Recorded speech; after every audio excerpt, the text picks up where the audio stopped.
Fala aí, meus amigos, tudo bem com vocês? Então, vamos trocar uma ideia? Vamos trocar uma ideia enquanto eu vou ali pegar uma mercadoria que eu comprei.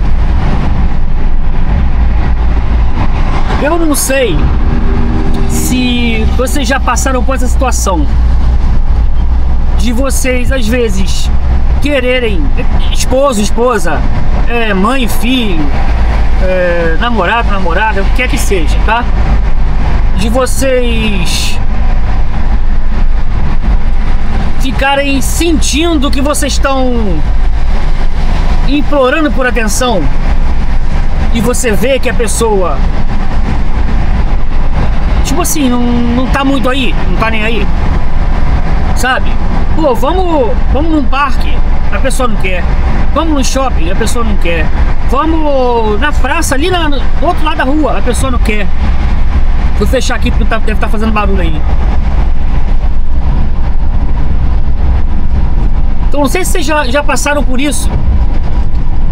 E cara, dizer pra vocês, isso é muito ruim. A gente fica se sentindo, sabe, um mendigo por atenção. Mendigo de atenção. E isso, cara, às vezes acontece muito comigo, porque a minha esposa tem um jeito diferente de mim completamente. Ela é uma pessoa muito caseira, tá? Eu também sempre fui muito caseiro, mas agora eu quero ver o que mais tem por aí, porque não é possível que a gente viva só para trabalho, entende? Não é possível que a gente viva só para trabalho. E eu chamo ela, eu falo, vamos? E ela não se anima pra nada. Não se anima pra ir numa academia, não se anima pra ir na praça, não se anima pra ir num shopping, não se anima pra ir ver um filme, não se anima pra nada. Então hoje, por exemplo, eu tô indo buscar essa mercadoria e eu falei, vamos comigo? Ah, vou ver, daqui a pouco eu te respondo. Eu tô esperando e nada. E o que eu tava falando com ela, olha só, eu converso com você, você não tá me escutando. Por quê? Porque a única coisa que eu quero, cara, é que ela vá comigo nos locais, que ela saia do casulo, entendeu? Que ela saia ali do mundinho dela, da ilha, e que ela faça alguma outra coisa, que tenha um lazer, porque a gente não tem que viver só para trabalho. A gente também tem que ter outras coisas para fazer, a gente tem que ter diversões, a gente tem que ter coisas que nos animem, a gente tem que ter sonhos, a gente tem que ter planejamentos de alguma coisa. Você não pode viver só para trabalho, casa, casa, trabalho. Eu sei que na vida muita coisa vai te desanimar, muita coisa vai te deixar chateado, certo?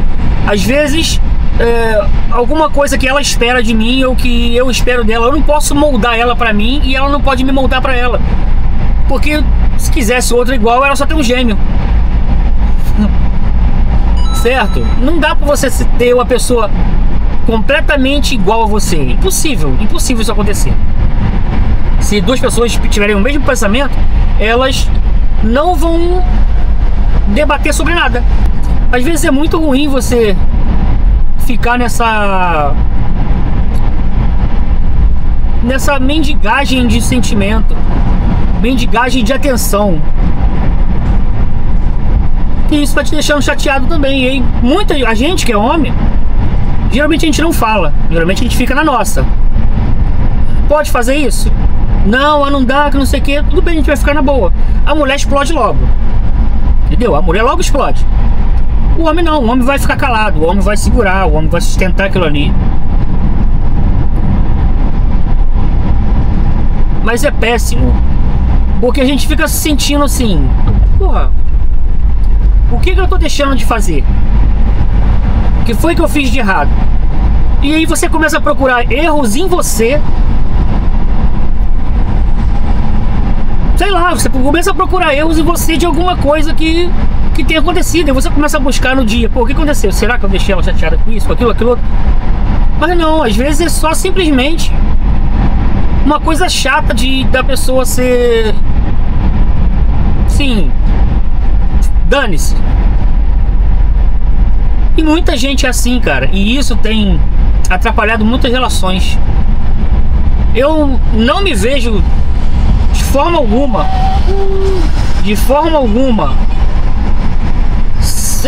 separado dela, tá? Impossível isso acontecer. Mas eu gostaria que ela fosse, se ela se permitisse mais. E sabe como é que eu vejo isso agora? Por conta das saídas que eu vejo assim, caramba, tem muita coisa. A vida não é só isso. Deixa eu sair aqui. A vida não é só isso, de ficar aqui, trabalhar, casa, trabalho. Não é só isso. Tem muito mais. E já estão me mandando mensagem aqui, meu filho. Então a vida é muito mais do que só você ir para casa, pro trabalho, do trabalho para casa, aí deita, dorme, acorda no outro dia, trabalha, volta, janta, dorme, trabalha. É só isso. Não é, a vida não é só isso, tem muito mais. Mas como é que a gente consegue enfiar na cabeça de quem está próximo a você que tem muito mais, sem parecer que você quer impor a sua vontade? Porque o que fica parecendo, quando você começa a debater muito, a questionar muito, é que você quer impor a sua vontade para outra pessoa, que você quer moldar ela ao que você quer, tipo assim, que você quer um boneco, onde você vai lá, troca a roupa dele, troca o cabelinho dele, tipo um Playmobil, onde você monta. Fica parecendo que é isso que você quer fazer, e na verdade você só tá ali querendo a atenção da pessoa. Mas é difícil da pessoa entender isso, e ela começa a questionar você sobre algumas outras coisas, certo? Eu e minha esposa, a gente já passou por situações bem ruins, tá? Sempre juntos, um pelo outro. Só que eu sempre fui um cara muito sonhador. Eu sempre fui um cara sonhador e ela sempre foi a pessoa pé no chão. E tipo assim, e eu sempre fui questionador demais. Então o que acontece? Eu, por não aceitar certas coisas, eu por não me dobrar a certas coisas, eu sempre tive problemas para estar para ter um patrão, alguém me mandando. Porque geralmente, por exemplo, fisioterapia. Eu sou fisioterapeuta, trabalhando em clínicas. Você sabe que numa clínica você não tem que dar prioridade à doença do paciente. Você tem que dar prioridade a segurar esse paciente por mais tempo na clínica. Então o que acontece? Se você pode oferecer 100% do tratamento para ele, você oferece 25%, porque ele não vai melhorar. Mas você vai dar a ele uma falsa sensação de melhora, e você vai manter ele, e você vai ali segurando ele para a clínica ficar cada vez mais ganhando com o plano de saúde. Essa é a realidade. Então tem práticas que eu não aceito, tem práticas que eu não consigo conceber. E eu, cara, trabalhando nesses locais, eu vi assim, falei, pô, não concordo com isso, não concordo com aquilo, não concordo com aquilo outro. E o que acontece? Trabalho é politicagem, cara. Você tem muitos trabalhadores, muitas pessoas de trabalho aí, elas mantêm o trabalho delas fazendo o quê? Se abstendo de certas coisas, vendo erros e ficando caladas, puxando o saco. Que aí, puxando o saco, ela vai subir no cargo dela, certo? É assim que as pessoas crescem. Infelizmente no Brasil, você não é permitido que você tenha opinião. A pessoa que tem opinião, a pessoa que tem personalidade, ela é descartada, certo? Aí o que você vai fazer? Se especializar. E também tem aquele negócio de você não conseguir trabalho, porque às vezes a pessoa olha seu currículo e fala, pô, não vou te dar uma vaga porque senão você vai tomar o meu trabalho. Mas enfim, o vídeo não é sobre isso. O vídeo é sobre as relações. Sobre a pessoa mendigar atenção. Então você que tá com uma outra pessoa, preste atenção se você não tá fazendo isso. Às vezes, uma relação geralmente ela é baseada numa troca, tá? Por exemplo, lá em casa eu sei que eu tenho um monte de coisas para me fazer de construção civil. Cara, eu sei fazer. Tudo que tem lá de obra eu sei fazer, só não sei fazer elétrica. Mas eu odeio profundamente construção civil. De verdade, eu não gosto. Certo? Eu não gosto mesmo. Mas sei fazer. E eu sei que ela fica chateada porque muitas vezes ela espera que eu faça algumas coisas e eu acabo não fazendo no tempo dela. Só que se fica um toma lá da cá, nunca vai dar certo. Porque, você não faz isso, você não faz aquilo. Ou então fica revivendo do passado. Porque graças a Deus, eu encontrei uma pessoa, uma mulher de verdade, tá? Que é minha mulher, ela segurou a onda num momento muito ruim da minha vida. Certo? Eu não conseguia trabalho, então eu acabei ficando viciado em jogo de computador, porque eu sempre fui muito pobre e não tinha dinheiro para nada, não tinha como ter nada. Então quando eu fui crescer, que eu consegui comprar o meu primeiro computador na época do Windows XP, do Windows XP não, né? Do Windows Vista. Eu tava comprando um computador com Windows 98. Aquele computador branco com o caixotão. Era esse computador que eu tava comprando e eu tava super feliz com ele. Então, o que acontece? Aquele negócio quando eu não lembro bem o ditado, quando come se lambuza, sei lá. Mas é aquilo, quando você não tem alguma parada, e quando você tem, você acaba ficando fissurado naquilo. E eu sempre tive muito hiperfoco. Eu acabo ficando hiperfocado nas coisas que eu gosto e eu esqueço todo o resto. E a minha esposa, ela segurou a onda, certo? Ela segurou a onda legal.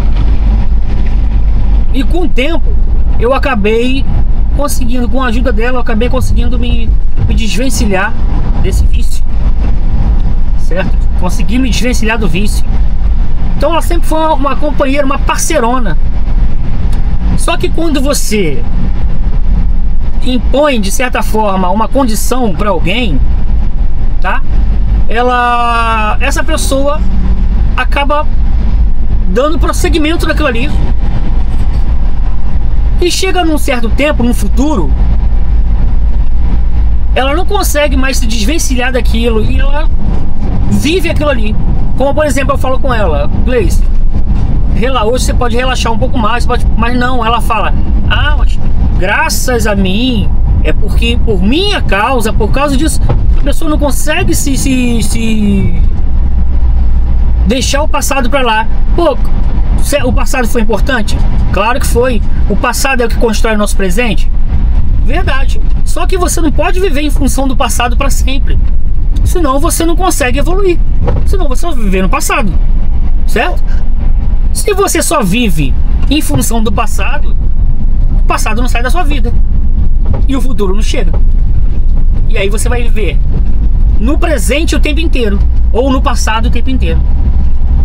E sempre vai culpar o outro de mas isso é assim porque hoje eu tenho que fazer isso porque no passado, porque naquela época. Cara, isso aí esquece, a gente tem que viver o hoje. E eu converso muito isso com ela, só que ela não aceita, sabe? E é muito complicado, cara. Eu não sei como é que, se vocês têm uma relação assim com alguém, com algum amigo, com esposa, com esposo, com namorada, com namorado, não sei. Mas se você tem, vou te dizer, se você ama essa pessoa, tenha paciência. Tenta conversar com ela. Eu tento conversar com a minha esposa. Minha esposa não andava de moto de forma alguma. Agora eu já consigo levar ela pra escola de moto. Não é muito, mas já é alguma coisa. Mas eu também não acredito que um dia ela vai fazer uma viagem de moto comigo. Certo? Eu não acredito nisso. Eu não consigo conceber na minha cabeça ela indo comigo numa viagem de moto, pegar uma Serra das Araras, por exemplo. Impossível, eu não acredito. Certo? Eu não acredito. Mas se você tem uma pessoa assim na sua vida, senta, conversa, tenta ver como pode haver uma troca de tipo assim, o que você pode oferecer, o que você pode ofertar para essa pessoa, para que ela também abra mão de algumas coisas. Você abre mão de umas coisas e ela abre mão de outras. E aí vai ficar numa boa, cara. Porque no final das contas, a melhor coisa que tem é você aproveitar o momento juntos. Porque a única coisa que a gente sabe é uma parada que eu escrevi pra ela uma vez no livro, assim, a vida, acho que é a maior. Aproveite a vida como aproveite cada momento como se fosse o último, porque você nunca sabe qual vai ser o seu momento final. Eu escrevi isso pra ela no diário. Aproveite cada momento como se fosse o último, porque a única certeza é que nós vamos... Eu não lembro agora. Caramba, faz tantos anos que eu escrevi isso. Antigamente eu escrevia no diário dela, na cartinha pra ela, né? Mas a única certeza que a gente tem, cara, é que a gente vai morrer. Essa é a única certeza. E essa aventura da gente tem fim. A gente sabe que essa aventura vai chegar ao fim em algum momento. Então por que não aproveitá-la ao máximo possível? Só que eu fui ver isso tarde demais, assim. Tarde demais que eu digo é pela idade. Certo? Eu poderia ter curtido muito mais na minha juventude. Mas eu sempre fui de casa. Por quê? Porque eu nunca tive uma boa relação. Um dia a gente conversa sobre isso aí, relação com família. Certo? Por algumas questões aí da minha mãe mesmo, que inclusive já faleceu. Mas eu tive a minha esposa desde os meus 16 anos. Então sempre foi um pelo outro. E agora eu saio e eu vejo esse cara como isso é bom, ver isso é legal, ver aquilo é legal. Essas questões de você ter um momento de paz mental, de você... Eu queria que ela aproveitasse isso comigo. Certo? Eu queria que ela aproveitasse isso comigo. Mas principalmente eu queria que ela se permitisse uma experiência. Porque às vezes você viajar, não é só você chegar no lugar, mas é a experiência que você tem até chegar lá. Não sei se isso vai fazer sentido pra vocês, certo? Não sei se alguém passa por isso. Não sei se eu que reclamo demais. Mas que é chato, cara. E às vezes eu quero só que ela... quero só que ela permita, que ela se permita. E aí ela vai poder, com os próprios olhos, ver aquilo ali. Igual São Tomé, ela vai ver pra crer. Entendeu? Porque eu também não tinha essa coragem. E eu, por exemplo, eu ainda não fiz eu peguei minha moto e saí com ela pra fazer uma viagem longa de moto, acampamento, o que seja, barraca, não fiz. Quero fazer. Aí eu falo, será que será que eu vou ter a coragem de fazer isso sozinho? Sempre foi eu e ela, um pelo outro. Eu sei que acampar ela não vai, tá? Acampar eu sei que ela não vai. Mas ela poderia, por exemplo, ir comigo. Ah, vamos viajar? Vamos embora. Não precisa de moto, vamos de carro. Eu acho que seria até melhor. Iria de carro, eu, ela, as crianças. E ia ter um lazer em família. Sei lá. Tô só divagando aqui com vocês. Se você tem uma pessoa desse jeito na sua casa, conversa com ela, tenta mostrar os pontos pra ela. que você acha que são importantes, o que você acha que compensa, que não compensa fazer, o que pode ser ajustado, certo? Porque a coisa mais triste que tem é quando você se sente sozinho com uma pessoa do seu lado, certo? É a pior coisa que tem. Então eu vou continuar aqui a minha ida. E é isso aí. Valeu, meus amigos. Tamo junto.